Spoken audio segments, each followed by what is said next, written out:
السلام علیکم ورحمۃ اللہ وبرکاتہ۔ آج میں آپ کو ایک پیارا سا واقعہ سنانے جا رہی ہوں، جس کو سننے کے بعد مجھے اتنی حیرانگی ہوئی ہے، اتنی جس کی کوئی انتہا نہیں۔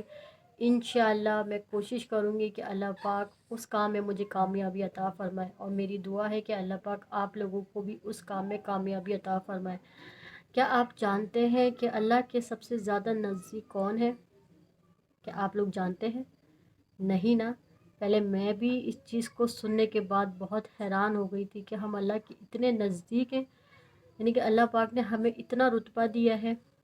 ایک بار حضرت موسیٰ علیہ السلام رب العالمین سے پوچھا، یا رب العالمین، جتنا میں آپ کے قریب ہوں، آپ سے بات کر سکتا ہوں، کیا کوئی اور آپ کے اتنا قریب ہے؟ تو یا رب العالمین نے فرمایا، اے موسیٰ، آخری وقت میں ایک امت آئے گی جو میرے سب سے زیادہ قریب ہوگی۔ پورے سال میں اس کو ایک مہینہ دیا جائے گا، سوکھے ہونٹ، پیاسی زبان، سوکھی آنکھیں لے کر، سوکھے پیٹ جب وہ افطار کرنے بیٹھے گا، تب میں اس کے سب سے زیادہ قریب ہوں گا۔ تمہارے اور میرے بیچ میں 70 پردوں کا فاصلہ ہے، تمہارے اور میرے بیچ میں 70 پردوں کا فاصلہ ہے، تب میری امت اور میرے درمیان ایک پردے کا بھی فاصلہ نہیں ہوگا۔ جو وہ دعائیں مانگیں گے، اپنی رحمت کے صدقے میں ان کی ہر دعاؤں کو لازمی قبول، مقبول اور عطا فرماؤں گا۔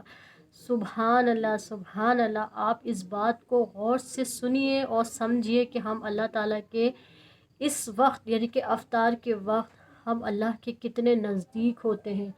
کیا معلوم کہ اللہ پاک نے ہمیں اتنا رتبہ دیا ہے، یعنی کہ ایک فرشتے کو اللہ پاک نے، آپ یہ خود دیکھیں کہ حضرت موسیٰ علیہ السلام جو اللہ سے ہم کلام ہوتے ہیں، اللہ سے بات کر سکتے ہیں، تو آپ نے، اللہ پاک نے ان کو بھی یہ کہا کہ جتنی میری امت میرے نزدیک ہے اتنا کوئی نہیں، یعنی کہ آپ نے ایک فرشتے کو بھی کہہ دیا اللہ پاک نے۔ آپ یہاں سے اندازہ لگائیں ہم کیوں بھول جاتے ہیں کہ اللہ پاک ہمارے لیے ہر طرح سے آسانی پیدا کرتا ہے، اور پھر بھی ہم اس کے لیے کچھ نہیں کر سکتے، یعنی کہ ہم اتنے گناہ گار ہیں، ہم اتنے گناہ گار ہیں، سیاہ کار ہیں، پھر بھی اللہ پاک کے ہم کتنے قریب ہیں نا، ہم کتنے خوش نصیب ہیں۔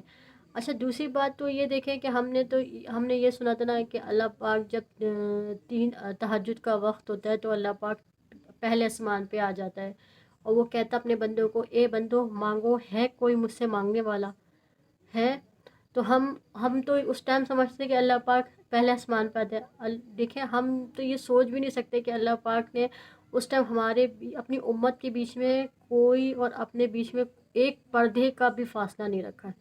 ہم کتنے خوش نصیب ہیں، پر بس ہمیں تو روزہ کھولنے کی اس ٹائم اتنی جلدی لگی ہوتی ہے کہ بس روزہ کھل جائے، افطار جلدی سے ہم کھائیں، ہمارے پاس ڈھیروں دسترخوان پہ نعمت اللہ کی رکھی ہوتی ہیں، لیکن کیا ہم اس وقت ہمارے دماغ میں چل رہا ہوتا ہے، اب ہوتا ہے انسان ہے، بھوک لگ رہی ہوتی ہے، صبح سے بھوکے ہوتے ہیں، ظاہر سی بات ہے، لیکن ہم اس ٹائم جو دعا مانگے، اب تو میں کبھی بھی انشاءاللہ اللہ نے چاہا میں تو کوشش کروں گی کہ میں کبھی بھی اس وقت دعا مانگنا کبھی نہ بھولوں، کیونکہ اللہ پاک نے جب ہمیں اتنا بڑا رتبہ دیا تو ہم کیوں نہیں مانگیں گے اس سے؟ ہم تو مانگیں گے اللہ پاک سے، اپنے رب سے۔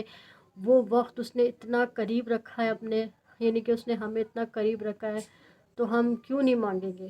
میں کوشش کروں گی کہ آپ لوگ بھی اللہ سے دعا مانگیں اس وقت، اور میں خوش نصیب ہوں کہ اللہ پاک نے مجھے یہ بات اتنی اچھی میرے علم میں لے کر آیا۔ اللہ پاک، میں بہت خوش نصیب ہوں کہ اللہ پاک نے مجھے یہ بات، یہ علم اپنے صدقے سے مجھ تک پہنچایا، اور جنہوں نے مجھے پہنچایا اللہ پاک ان کو بھی دعاؤں میں یاد رکھیے گا، اللہ پاک ان کو بھی اجر دے، اور انشاءاللہ اللہ نے چاہا اگر آپ لوگ بھی یہ عمل کریں گے تو اللہ پاک آپ کو بھی ثواب دے گا، اور آپ کے صدقے اللہ پاک مجھے بھی دے گا۔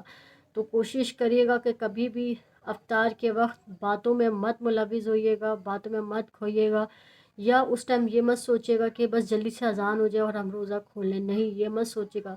آپ بس اس ٹائم اپنے رب سے دعا مانگے گا، اپنے لیے، اپنے پیاروں کے لیے، اپنے عزیزوں کے لیے، اپنے ملک کے لیے، اپنے جس نے آپ کو دعاؤں کے لیے کہا ہے، آپ ان سب کے لیے دعاؤں میں یاد رکھیے گا، ان کے لیے دعائیں کیجیے گا، اپنے ملک کے لیے کیجیے گا۔ تو بس یہیں تک تھا میرا پیغام، میں آپ سب کو یہی بتانا چاہتی تھی، تو اپنا خیال رکھیے گا، آپ اپنا بہت سارا خیال رکھیے گا۔ میں آپ کی میزبان مسز عامر، خدا حافظ۔